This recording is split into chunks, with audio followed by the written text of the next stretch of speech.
is regarding Bangladesh. Because you will be hearing about that, Sheikh Hasina has fled Bangladesh and she is seeking asylum in UK also. So do you know the reason why she is seeking UK asylum? Why she is seeking asylum in UK? Why only UK? Why not some other countries? Why not? Because her sister is an UK citizen. Because her sister is an UK citizen, she has the citizenship of UK. That's why she is seeking an asylum in UK. Now first we'll understand what's the issue going on in Bangladesh. So what led to the fleeing of Sheikh Hasina? So because if it has come to fleeing, it means that it's an extreme situation. That the Prime Minister has been fleeing from one country to the other country. It's an extreme situation and it is out of control situation. Now what has led to this Bangladesh protest? That we'll understand. That we'll understand in the first topic. The first thing is, see, Bangladesh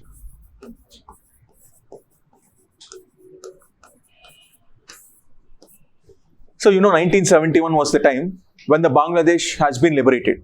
When Indo-Bangladesh relations we discuss, it was India which has helped to get into the independence of Bangladesh. 1971. During 1971, in that war, many people have fought that war. Even Bengalis who are present, they also fought that war. That's why these Bengalis who had fought this war has been provided reservation. That you have struggled for independence, so we'll be giving you some incentives, like we'll giving you reservation for jobs and the education. We'll be giving you the reservation. So that's why reservation has been provided for these Bengalis who have fought the war during 1971. So 30% reservation has been given to them. 30% reservation. So this is the immediate cause of this protest. This is the immediate cause. There are some other causes of this protest. This is immediate cause. This is like immediate cause.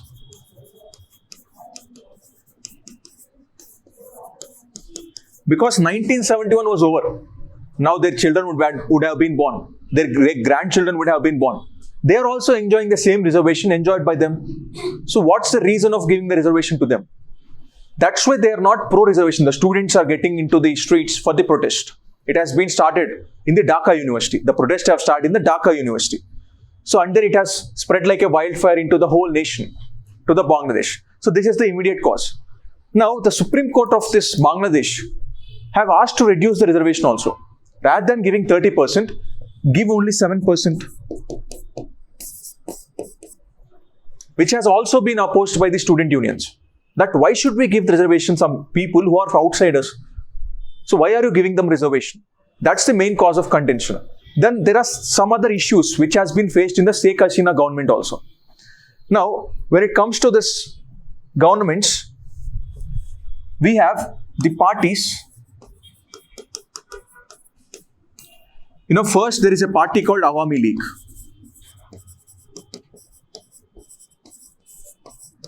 Which has been formed by the Sheikh Mujibur Rahman. So his name is Sheikh Mujibur Rahman. Sheikh Mujibur Rahman.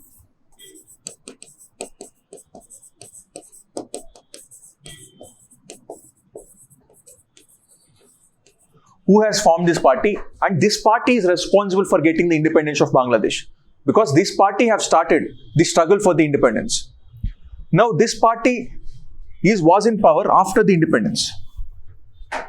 Now the Sheikh Hasina is the daughter of Sheikh Mujibur Rahman. She is the daughter of Sheikh Mujibur Rahman. Sir, what happened to Sheikh Mujibur Rahman and some other persons is because there was a massacre. Means they have been killed. Sheikh Hasina was not present at that point of time. She was so she has been saved. And remaining people in her family was killed by the military, the army junta, which has killed them.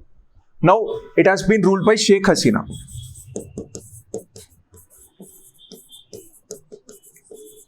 Sheikh Hasina. Sheikh Hasina is a pro-India because India has helped to get the independence. So that's why she is pro-India. And she is used to give the policies favorable to India. Sir, what policies is it doing? Like economic policies, like export policies or import policies, which is pro-India, or any international relations. She will be against China, against Pakistan. Pro-India means we are against China, we are against Pakistan. That's how our policies are. And she is a liberalist leader. That means the economic policies of her has been hailed.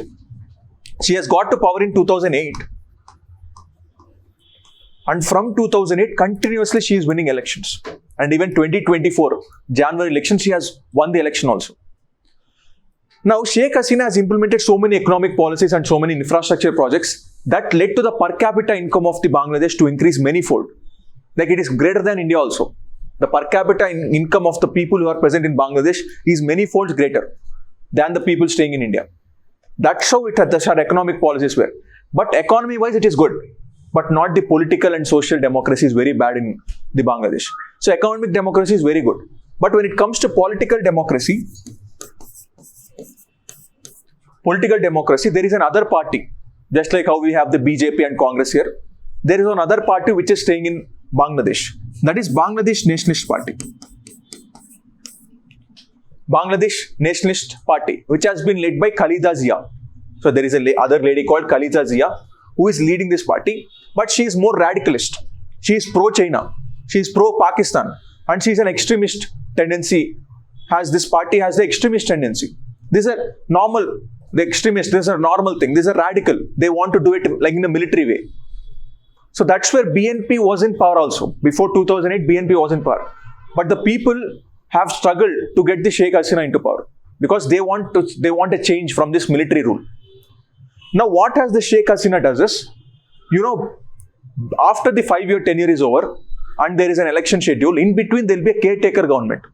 In between, just like, we'll be taking the example when the Jagan 5-year term is over and a new election schedule has been announced. In between those 15 days or one month, the Jagan will be ruling as a caretaker government because that 5-year tenure is over. The remaining tenure is called caretaker government. So that should be there everywhere, not only here in US, UK, everywhere it is like this. But what has Sheikh Hasina does is, through a constitutional amendment, she has abolished the caretaker government. That there will be no caretaker government. That's the first mistake done by Sheikh Hasina. So abolition of caretaker government.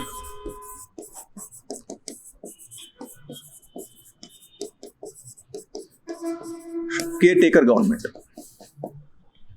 Then the second mistake which she has done is 2024, Jan 2024, she has won the elections.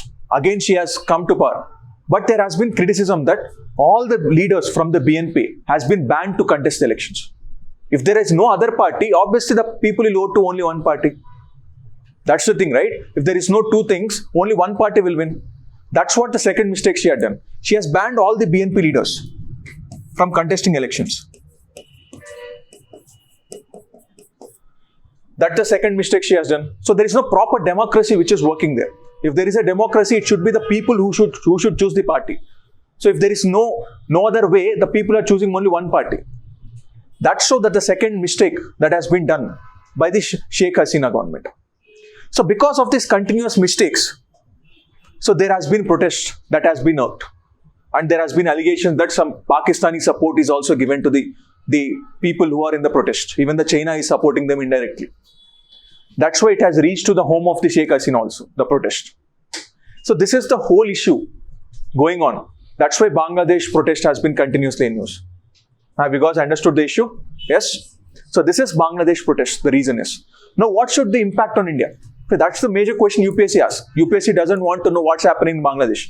UPSC wants to know how does it impact India. So now when it comes to impacting India,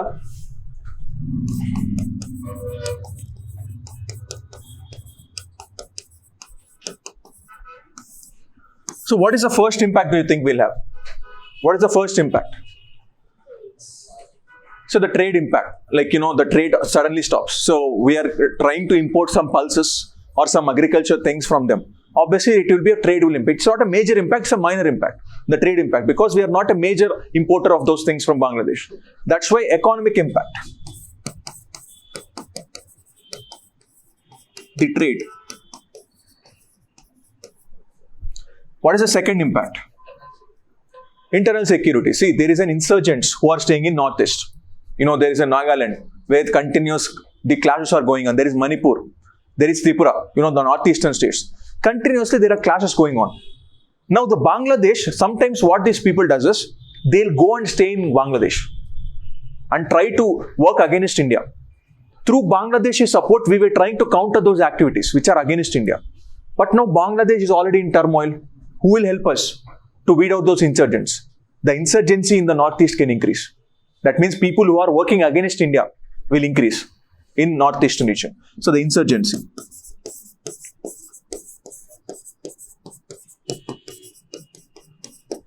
Insurgency in northeast is other impact which we can feel. Then you see the neighbors of India. One Nepal is struggling. The other Sri Lanka is struggling. Even Bangladesh is struggling. Even Myanmar is struggling. You know about Myanmar. It is under military rule now. So Myanmar is struggling. Bangladesh is struggling. Nepal is struggling. Pakistan is struggling. The whole neighbors are struggling. It is against the regional stability of India. Because the whole things are struggling at one point of time. So it is against the neighborhood relations. It is against the neighborhood first policy. Whom should India help? Should India help those people who are seeking asylum? Or should India help those people who are already taking care of the government? Should we go and talk to the Bangladeshi people? Should we go and talk to the Bangladeshi people or Bangladeshi insurgents? Or should we talk to the new government which is formed in Bangladesh? So we are in a tussle, way to do. Whether we need to stand on this ship or on the other ship. That's where the impact is. So we are not, we can't decide. Because next time it may, we may go and have a different government in Bangladesh. So whom should we negotiate? It happened in Afghanistan also. We were having very good relation with Afghanistan. But suddenly Taliban have come to power. We were not ready to deal with Taliban because they were against the human rights, they were against so many things. But what we need to do? So that's where a tussle is going on. Just like that, here also there is a tussle. That whether we should negotiate with the present government in Bangladesh, or whether we should reinstate the Sheikh Hasina government again. That's where tussle lies with the India. That's what the problem, that's what the impact. The next impact is the regional stability.